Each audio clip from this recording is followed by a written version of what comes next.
Hello friends, आज मैं study with Smita में निर्मल वर्मा की प्रसिद्ध कहानी परिंदे का दूसरा भाग लेकर आई हूँ। तो चलिए शुरू करते हैं। फादर एलमंड कुछ हतप्रभ से हो गए।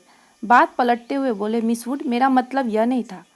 आप तो जानती हैं मिस लतिका और उस मिलिट्री ऑफिसर को लेकर एक अच्छा खासा स्कैंडल बन गया था। स्कूल की बदनामी होने में क्या देर लगती है। वह बेचारा तो अब नहीं रहा। मैं उसे जानती थी फादर, ईश्वर उसकी आत्मा को शांति दे। मिस वुड ने धीरे से अपनी दोनों बाहों से क्रॉस किया। फादर एलमंड को मिस वुड की मूर्खता पर इतना अधिक क्षोभ हुआ कि उनसे आगे और कुछ नहीं बोला गया। डॉक्टर मुखर्जी से उनकी कभी नहीं पटती थी, इसलिए मिस वुड की आंखों में वह डॉक्टर को नीचा दिखाना चाहते थे। किंतु मिस वुड लतिका का रोना ले बैठी। आगे बात बढ़ाना व्यर्थ था। उन्होंने छड़ी को जंगले से उठाया और ऊपर साफ धुले आकाश को देखते हुए बोले, प्रोग्राम आपने यूं ही बदला मिस वुड, अब क्या बारिश होगी। ह्यूबर्ट जब चैपल से बाहर निकला तो उसकी आंखें चकाचौंध सी हो गई। उसे लगा जैसे किसी ने अचानक ढेर सी चमकीली उबलती हुई रोशनी मुट्ठी में भरकर उसकी आंखों में झोंक दी हो। पियानो के संगीत सुर रुई के छुई मुई रेशों से अब तक उसके मस्तिष्क की थकी मांदी नसों पर फड़फड़ा रहे थे। वह काफ़ी थक गया था। पियानो बजाने से उसके फेफड़ों पर हमेशा भारी दबाव पड़ता था। दिल की धड़कन तेज हो जाती थी। उसे लगता था कि संगीत के एक नोट को दूसरे नोट में उतारने के प्रयत्न में वह एक अंधेरी खाई पार कर रहा है। आज चैपल में मैंने जो महसूस किया वह कितना विचित्र था, ह्यूबर्ट ने सोचा। मुझे लगा पियानो का हर नोट चिरंतन खामोशी की अंधेरी खो से निकलकर बाहर फैली नीली धुंध को काटता तराशता हुआ एक भूला सा अर्थ खींचा लगता है। गिरता हुआ हर पोज एक छोटी सी मौत है, मानो घने छायादार वृक्षों की कांपती छायाओं में कोई पगडंडी गुम हो गई हो। एक छोटी सी मौत जो आने वाले सुरों को अपनी बची खुची गूंजों की सांसें समर्पित कर जाती है, जो मर जाती है किंतु मिट नहीं पाती। मिटती नहीं इसलिए मरकर भी जीवित है, दूसरे सुरों में लय हो जाती है। डॉक्टर, क्या मृत्यु ऐसे ही आती है? अगर मैं डॉक्टर से पूछूं तो वह हंसकर टाल देंगे। मुझे लगता है वह पिछले कुछ दिनों से कोई बात छिपा रहे हैं। उनकी हंसी में जो सहानुभूति का भाव होता है वह मुझे अच्छा नहीं लगता। आज उन्होंने मुझे स्पेशल सर्विस में आने से रोका था। कारण पूछने पर वह चुप रहे थे। कौन सी ऐसी बात है जिसे मुझे कहने में डॉक्टर कतराते हैं? शायद मैं सक्की मिजाज होता जा रहा हूँ। और बात कुछ भी नहीं है। ह्यूबर्ट ने देखा लड़कियों की कतार स्कूल के हॉस्टल जाने वाली सड़क पर नीचे उतरते जा रही है। उजली धूप में उनके रंग बिरंगे रिबन, हल्के आसमानी रंग के फ्रॉक और सफ़ेद पेटियां चमक रही है। सीनियर कैम्ब्रिज की कुछ लड़कियों ने चैपल की वाटिका से गुलाब के फूल तोड़कर अपने बालों में लगा लिए हैं। कंटोनमेंट के 3-4 सिपाही लड़कियों को देखते हुए अश्लील मजाक करते हुए हंस रहे हैं और कभी कभी किसी की और जरा सा झुककर सीटी बजाने लगते हैं। Hello mister Hubert. ह्यूबर्ट ने चौंक कर पीछे देखा। लतिका एक मोटा सा रजिस्टर बगल में दबाए खड़ी थी। आप अभी यहीं हैं? ह्यूबर्ट की दृष्टि लतिका पर टिकी रही। वह क्रीम रंग की पूरी बाहों की ऊनी जैकेट पहने हुई थी। कुमाऊं लड़कियों की तरह लतिका का चेहरा गोल था। धूप की तपन से पका गेहुआ रंग कहीं कहीं हल्का सा गुलाबी हो आया था, मानो बहुत धोने पर भी गुलाल के कुछ धब्बे इधर उधर बिखरे रह गए हों। उन लड़कियों के नाम नोट करने थे जो कल जा रही हैं, सो पीछे रुकना पड़ा। आप भी तो कल जा रहे हैं मिस्टर ह्यूबर्ट? अभी तक तो यही इरादा है। यहाँ रुककर भी क्या करूँगा? आप स्कूल की ओर जा रही हैं? चलिए। पक्की सड़क पर लड़कियों की भीड़ जमा थी, इसलिए वे दोनों पोलो ग्राउंड का चक्कर काटते हुए पगडंडी से नीचे उतरने लगे। हवा तेज हो चली थी। चीड़ के पत्ते हर झोंके के संग टूट टूट कर पगडंडी पर ढेर लगाते जाते थे। ह्यूबर्ट रास्ता बनाने के लिए अपनी छड़ी से उन्हें बुहार कर दोनों ओर बिखेर देता था। लतिका पीछे खड़ी हुई देखती रहती थी। अल्मोड़ा की ओर से आते हुए छोटे छोटे बादल रेशमी रुमालों से उड़ते हुए सूरज के मुंह पर लिपटे से जाते थे, फिर हवा में वह आगे निकल आते थे। इस खेल में धूप कभी मंद फीकी सी पड़ जाती थी, कभी अपना उजला उजला आंचल खोलकर समूचे पहाड़ी शहर को अपने में समेट लेती थी। लतिका तनिक आगे निकल गई। ह्यूबर्ट की सांसें चढ़ गई और वह धीरे धीरे हाँफता हुआ पीछे आ रहा था। जब वे पोलो ग्राउंड के पवेलियन को छोड़कर सिमेट्री के दाएं और मुड़े तो लतिका ह्यूबर्ट की प्रतीक्षा करने के लिए खड़ी हो गई। उसे याद आया छुट्टियों के दिनों में जब कभी कमरे में अकेले बैठे बैठे उसका मन ऊब जाता तो वह अक्सर टहलते हुए सिमेट्री तक चली जाती थी। उससे सटी पहाड़ी पर चढ़कर वह बर्फ में ढके देवदार वृक्षों को देखा करती थी, जिनकी झुकी हुई शाखाओं से रुई के गोलों सी बर्फ नीचे कब्रों पर गिरा करती थी। नीचे बाजार जाने वाली सड़क पर बच्चे स्लेज पर फिसला करते थे। वह खड़ी खड़ी बर्फ में छिपी हुई उस सड़क का अनुमान लगाया करती थी जो फादर एलमंड के घर से गुजरती हुई मिलिट्री अस्पताल और डाकघर से होकर चर्च की सीढ़ियों तक जाकर गुम हो जाती थी। जो मनोरंजन एक दुर्गम पहेली को सुलझाने में होता था, वही लतिका को बर्फ में खोए हुए रास्तों को खोज निकालने में होता था। आप बहुत तेज चलती हैं मिस लतिका। थकान से ह्यूबर्ट का चेहरा कुम्हला गया था, माथे पर पसीने की बूंदें छलक आई थी। कल रात आपकी तबीयत क्या कुछ खराब हो गई थी मिस्टर ह्यूबर्ट? आपने कैसे जाना? क्या मैं अस्वस्थ दिख रहा हूँ? ह्यूबर्ट के स्वर में हल्की सी खींच का आभास था। सब लोग मेरी सेहत को लेकर क्यों बात शुरू करते हैं, उसने सोचा। नहीं, मुझे तो पता भी नहीं चलता। वह तो सुबह करीमुद्दीन ने बातों में जिक्र छेड़ दिया था। लतिका कुछ अप्रतीप सी हो गई थी। कोई खास बात नहीं, वही पुराना दर्द शुरू हो गया। अब बिल्कुल ठीक है। अपने कथन की पुष्टि के लिए ह्यूबर्ट छाती सीधी करके तेज कदम बढ़ाने लगा। डॉक्टर मुखर्जी को दिखलाया था? यह सुबह आए थे। उनकी बात कुछ समझ में नहीं आती। हमेशा दो बातें एक दूसरे से उल्टी कहते हैं। कहते थे इस बार मुझे 6-7 महीनों की छुट्टी लेकर आराम करना चाहिए, लेकिन अगर मैं ठीक हूँ तो भला इसकी क्या ज़रूरत है? ह्यूबर्ट के स्वर में व्यथा की छाया लतिका से छिपी न रह सकी। बात को टालते हुए उसने कहा, आप तो नाहक चिंता करते हैं मिस्टर ह्यूबर्ट। आजकल मौसम बदल रहा है, अच्छे भले आदमी बीमार हो जाते हैं। ह्यूबर्ट का चेहरा प्रसन्नता से दमकने लगा। उसने लतिका को ध्यान से देखा। वह अपने दिल का संशय मिटाने के लिए निश्चिंत हो जाना चाहता था कि कहीं लतिका उसे केवल दिलासा देने के लिए तो झूठ नहीं बोल रही है। यही तो मैं सोच रहा था मिस लतिका। डॉक्टर की सलाह सुनकर तो मैं डर गया। भला 6 महीने की छुट्टी लेकर मैं अकेला क्या करूँगा? स्कूल में तो बच्चों के संग मन लगा रहता है। सच पूछो तो दिल्ली में ये 2 महीनों की छुट्टियाँ भी काटनी दूभर हो जाती है। मिस्टर ह्यूबर्ट, कल आप दिल्ली जाने? लतिका चलते चलते हठात ठिठक गई। सामने पोलो ग्राउंड फैला था, जिसके दूसरी ओर मिलिट्री के ट्रक कंटोनमेंट की ओर जा रहे थे। ह्यूबर्ट को लगा जैसे लतिका की आंखें अधमुंदी सी खुली सी रह गई, मानो पलकों पर एक पुराना भूला सा सपना सरक आया हो। मिस्टर ह्यूबर्ट, आप दिल्ली जा रहे हैं? इस बार लतिका ने प्रश्न नहीं दोहराया। उसके स्वर में केवल एक असीम दूरी का भाव घिराया था। बहुत अरसा पहले मैं भी दिल्ली गई थी मिस्टर ह्यूबर्ट। तब मैं बहुत छोटी थी। न जाने कितने बरस बीत गए। हमारी मौसी का ब्याह वहीं हुआ था। बहुत सी चीज़ें थी, लेकिन अब तो सब धुंधला सा पड़ गया है। इतना याद है कि हम कुतुब पर चढ़े थे। सबसे ऊंची मंजिल से नीचे झांका था। न जाने कैसा सा लगा था। नीचे चलते हुए आदमी चाबी भरे हुए खिलौने से लगते थे। हमने ऊपर से उन पर मूंगफलियों के छिलके फेंके थे, लेकिन हम बहुत निराश हुए क्योंकि उनमें से किसी ने हमारी तरफ नहीं देखा। शायद माँ ने मुझे डांटा भी था क्योंकि मैं सीढ़ियाँ उतरते हुए रो रही थी। शायद माँ ने नहीं डांटा था और मैं सिर्फ नीचे झांकते हुए डर गई थी। सुना है अब तो दिल्ली इतनी बदल गई कि पहचाना नहीं जाता। वे दोनों फिर चलने लगे। हवा का वेग ढीला पड़ने लगा था। उड़ते हुए बादल अब सुस्ताने से लगे थे। उनकी छाया नंदा देवी और पंचुली की पहाड़ियों पर गिर रही थी। स्कूल के पास पहुंचते पहुंचते चीड़ के पेड़ पीछे छूट गए थे। कहीं कहीं खुबानी के पेड़ों के आसपास बुरुंस के लाल फूल धूप में चमक रहे थे। स्कूल तक आने में उन्हें पोलो ग्राउंड का लंबा चक्कर लगा लिया था। मिस लतिका, आप छुट्टियों में कहीं क्यों नहीं जाती? सर्दियों में तो यहाँ सब कुछ वीरान सा हो जाता है। अब मुझे यहाँ अच्छा लगता है, लतिका ने कहा। पहले साल अकेलापन कुछ अखरा था, अब आदी हो गई हूँ। क्रिसमस की एक रात पहले क्लब में डिनर होता है, लॉटरी डाली जाती है और रात को देर तक नाच गाना होता रहता है। नए साल के दिन कुमाऊं रेजिमेंट की ओर से परेड ग्राउंड में कार्निवाल किया जाता है। बर्फ पर स्केटिंग होती है।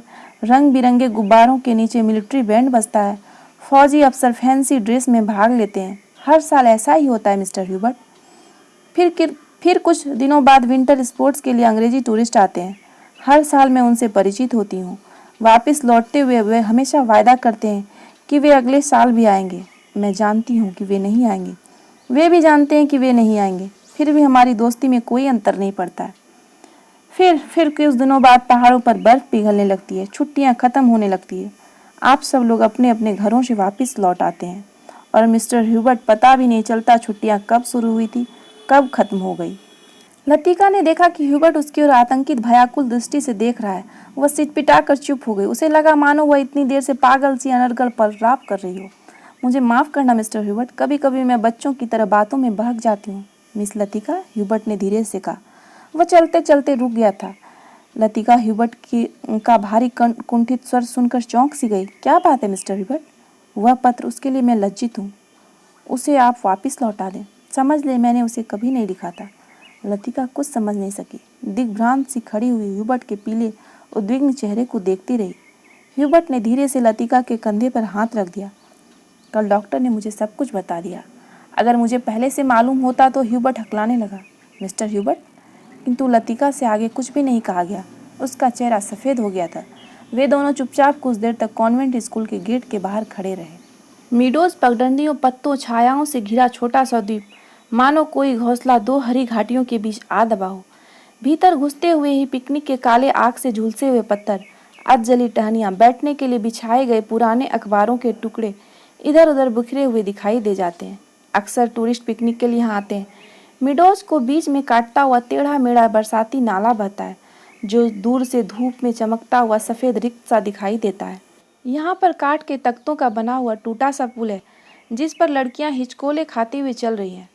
डॉक्टर मुखर्जी, आप तो सारा जंगल जला देंगे। मिस वुड ने अपने ऊंची एड़ी के सैंडल से जलती हुई दिया सलाई को दबा डाला, जो डॉक्टर ने सिगार सुलगाकर चीड़ के पत्तों के ढेर पर फेंक दी थी।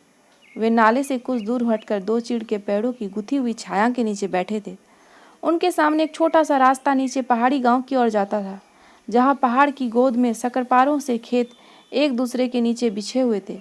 दोपहर के सन्नाटे में भेड़ बकरियों के गले में बंधी हुई घंटियों का स्वर हवा में बहता हुआ सुनाई दे जाता था। घास पर लेटे लेटे डॉक्टर सिगार पीते रहे। जंगल की आग कभी देखी है मिस वुड? एक अलमस्त नशे की तरह धीरे धीरे फैलती जाती है। आपने कभी देखी है डॉक्टर? मिस वुड ने पूछा। मुझे तो बड़ा डर लगता है। बहुत साल पहले शहरों को जलते हुए देखा था। डॉक्टर लेते हुए आकाश की ओर ताक रहे थे। एक एक मकान ताश के पत्तों की तरह गिरता जाता है। दुर्भाग्यवश ऐसे अवसर देखने में बहुत कम आते हैं। आपने कहाँ देखा डॉक्टर? लड़ाई के दिनों में अपने शहर रंगून को जलते हुए देखा था। मिस वुड की आत्मा को ठेस लगी, किंतु फिर भी उनकी उत्सुकता शांत नहीं हुई। आपका घर, क्या वह भी जल गया था? डॉक्टर कुछ देर तक चुपचाप लेटा रहा। हम उसे खाली छोड़कर चले आए थे। मालूम नहीं बाद में क्या हुआ। अपने व्यक्तिगत जीवन के संबंध में कुछ भी कहने में डॉक्टर को कठिनाई महसूस होती है। डॉक्टर, क्या आप कभी वापस वर्मा जाने की बात नहीं सोचते?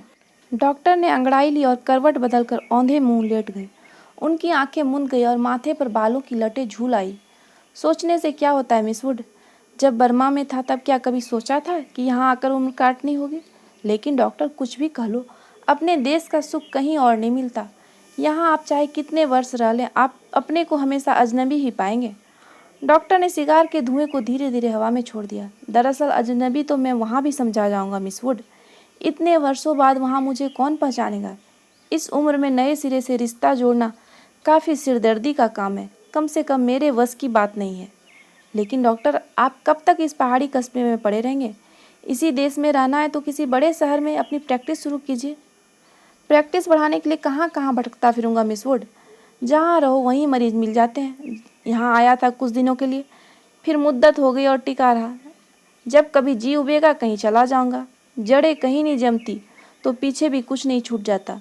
मुझे अपने बारे में कोई गलतफहमी नहीं है मिस वुड, मैं सुखी हूँ। मिस वुड ने डॉक्टर की बात पर विशेष ध्यान नहीं दिया। दिल में वह हमेशा डॉक्टर को उछलिंग, लापरवाह और सनकी समझती रही, किंतु डॉक्टर के चरित्र में उसका विश्वास है, न जाने क्यों। हालांकि डॉक्टर ने अनजाने अनजाने में इसका कोई प्रमाण दिया हो याद नहीं पड़ता। मिस वुड ने एक ठंडी सांस भरी। वह हमेशा यह सोचती थी, यदि डॉक्टर इतना आलसी और लापरवाह न होता तो वह अपनी योग्यता के बल पर काफ़ी चमक सकता था। इसलिए उसे डॉक्टर पर क्रोध भी आता था और दुख भी होता था। मिस वुड ने अपने बैग से ऊन का गोला और सिलाइयाँ निकाली। फिर उसके नीचे से अखबार में लिपटा हुआ चौड़ा टॉफ़ी का डिब्बा उठाया, जिसमें अंडों की सैंडविच और हैमबर्गर दबे हुए थे। थर्मस से प्यालों में कॉफ़ी उड़ेलते हुए मिस वुड ने कहा, डॉक्टर, कॉफ़ी ठंडी हो रही है। डॉक्टर लेटे लेटे बड़बड़ाए। मिस वुड ने नीचे झुककर देखा। वह कूहनी पर सिर टिकाए चुपचाप सो रहे थे। ऊपर का ओट जरा सा फैलकर मुड़ गया था, मानो किसी से मजाक करने से पहले मुस्कुरा रहे हों। उनकी उंगलियों में दबा हुआ सिगार नीचे झुका हुआ लटक रहा था। मेरी मेरी, what do you want, what do you want? दूसरे स्टैंडर्ड में पढ़ने वाली मेरी ने अपनी चंचल चपल आंखें ऊपर उठाई। लड़कियों का दायरा उसे घेरे हुए कभी वापस पास आता था, कभी दूर खिंचा चला जाता था। I want blue. दोनों हाथों को हवा में घुमाते हुए मेरी चिल्लाई। दायरा पानी की तरह टूट गया। सब लड़कियां एक दूसरे पर गिरती पड़ती किसी नीली वस्तु को छूने के लिए भाग दौड़ करने लगी। लंच समाप्त हो चुका था। लड़कियों के छोटे छोटे दल मिडोज में बिखर गए थे। ऊंची क्लास की कुछ लड़कियां चाय का पानी गर्म करने के लिए पेड़ों पर चढ़कर सूखी टहनियां तोड़ आई रही थी। दोपहर की उस घड़ी में मिडोज अलसाया सा ऊँगता जान पड़ता था। जब हवा का कोई भूला भटका झोंका आ जाता तब चीड़ के पत्ते खड़खड़ा उठते थे। कभी कोई पक्षी अपनी सुस्ती मिटाने झाड़ियों से उड़कर नाले के किनारे बैठ जाता था, पानी में सिर डुबोता था, फिर उड़कर हवा में 2-4 निरुद्देश चक्कर काटकर दोबारा झाड़ियों में दुबक जाता था। किंतु जंगल की खामोशी शायद कभी चुप नहीं रहती। गहरी नींद में डूबी सपनों से कुछ आवाज़ें नीरवता के हल्के झीने पर्दे पर सलवटे बिछा जाती हैं। मूक लहरों से तैरती है, मानो कोई दबे पांव झाँक कर अदृश्य संकेत कर जाता है, देखो मैं यहाँ हूँ। लतिका ने जूली के बॉबी हेयर को सहलाते हुए कहा, तुम्हें कल रात बुलाया था? मैडम मैं गई थी, आप अपने कमरे में नहीं थी। लतिका को याद आया कि कल रात वह डॉक्टर के कमरे के टेरेस पर देर रात तक बैठी रही थी और भीतर ह्यूबर्ट पियानो पर शोपा का नॉकटर्न बजा रहा था। जूली तुमसे कुछ पूछना था। उसे लगा वह जूली की आंखों से अपने को बचा रही है। जूली ने अपना चेहरा ऊपर उठाया, उसकी भूरी आंखों से कौतूहल झांक रहा था। तुम ऑफिसर मेस में किसी को जानती हो? जूली ने अनिश्चित भाग से सिर हिलाया। लतिका कुछ देर तक जूली को अपलक घूरती रही। जूली मुझे विश्वास है तुम झूठ नहीं बोलोगी। कुछ क्षण पहले जूली की आंखों में जो कौतूहल था वह भय में परिणत होने लगा। लतिका ने अपने जैकेट की जेब से एक नीला लिफाफा निकालकर जूली की गोद में फेंक दिया। यह किसकी चिट्ठी है? जूली ने लिफाफा उठाने के लिए हाथ बढ़ाया, किंतु फिर एक क्षण के लिए उसका हाथ कांपकर ठिठक गया। लिफाफे पर उसका नाम और हॉस्टल का पता लिखा हुआ था। थैंक यू मैडम, मेरे भाई का पत्र है, वह झांसी में रहते हैं। जूली ने घबराहट में लिफाफे को अपने स्कर्ट के तहों में छिपा लिया। जूली जरा मुझे लिफाफा दिखलाओ। लतिका का स्वर तीखा कर्कश सा हो आया। जूली ने अनमने भाव से लतिका को पत्र दे दिया। तुम्हारे भाई झांसी में रहते हैं? जूली इस बार कुछ नहीं बोली। उसकी उद्भ्रांत उखड़ी सी आंखें लतिका को देखती रही। यह क्या है? जूली का चेहरा सफ़ेद फक पड़ गया। लिफाफे पर कुमाऊं रेजिमेंटल सेंटर की मुहर उसकी ओर घूर रही थी। कौन है यह? लतिका ने पूछा। उसने पहले भी हॉस्टल में उड़ती हुई अफवाह सुनी थी कि जूली को क्लब में किसी मिलिट्री ऑफिसर के संग देखा गया था, किंतु ऐसी अफवाहें अक्सर उड़ती रहती थी और उसने उन पर विश्वास नहीं किया था। जूली अभी तुम बहुत छोटी हो। जूली के होठ कांपे, उसकी आंखों में निरी याचना का भाव गिराया। अच्छा अभी जाओ, तुमसे छुट्टियों के बाद बात करूंगी। जूली ने ललचाई दृष्टि से लिफाफे की ओर देखा, कुछ बोलने को उद्यत हुई, फिर बिना कुछ कहे चुपचाप वापस लौट आई। लतिका देर तक जूली को देखती रही, जब तक वह आंखों से ओझल नहीं हो गई। क्या मैं किसी खुसट बुढ़िया से कम हूँ? अपने अभाव का बदला मैं दूसरे से ले रही हूँ? शायद, कौन जाने, शायद जूली का यह प्रथम परिचय हो उस अनुभूति से जिससे कोई भी लड़की बड़े चाव से संजोकर अपने में छिपाए रहती। एक अनिर्वचनीय सुख जो पीड़ा लिए है, पीड़ा और सुख को डुबोती हुई उमड़ते ज्वार की खुमारी जो दोनों को अपने में समा लेती है। एक दर्द जो आनंद से उपजा है और पीड़ा देता है। यही इस देवदार के नीचे उसे भी यह लगा था। जब गिरीश ने पूछा था तुम चुप क्यों हो, वह आंखें मूंद सोच रही थी। सोच कहाँ रही थी?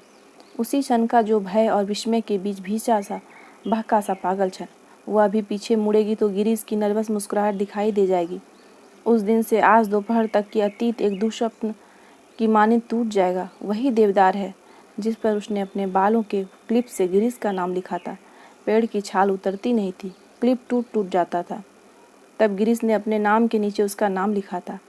जब कभी कोई अक्षर बिगड़कर टेढ़ा मेढ़ा हो जाता था तब वह हंसती थी और गिरीश का कांपता हाथ और भी कांप जाता था। लतिका को लगा जैसे जो वह याद करती है वही भूलना भी चाहती है, किंतु जब वह सचमुच भूलने लगती है तब उसे भय लगता है, जैसे कोई चीज़ उसके हाथों से छीने ले जा रहा है, ऐसा कुछ जो सदा के लिए खो जाएगा।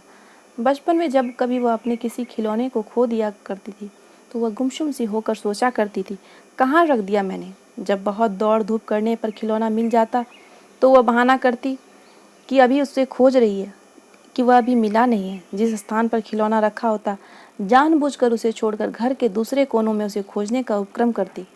तब खोई हुई चीज़ याद रहती, इसलिए भूलने का भय नहीं रहता था। आज वह उस बचपन के खेल का बहाना क्यों नहीं कर पाती? बहाना शायद करती है, उसे याद करने का बहाना जो उसे भूलता जा रहा है। दिन महीने बीत जाते हैं और वह उलझी रहती है। अनजाने में गिरीश का चेहरा धुंधला पड़ता जाता है। याद वह करती है, किंतु जैसे किसी पुरानी तस्वीर के धूल भरे शीशे को साफ कर रही है। अब वैसा दर्द नहीं होता, सिर्फ उस दर्द को याद करती है तो पहले कभी होता था। तब उसे अपने आप पर ग्लानि होती है। वह फिर जानबूझकर उस घाव को कुरेदती है जो भरता जा रहा है, खुद ब खुद उसकी कोशिशों के बावजूद भरता जा रहा है। देवदार पर खुदे हुए अदमिटे नाम लतिका की ओर निस्तब्ध निरीह भाव से निहार रहे थे। मीडोज के घने सन्नाटे में नाले पार से खेलती हुई लड़कियों की आवाज़ें गूंज आती थी। What do you want, what do you want.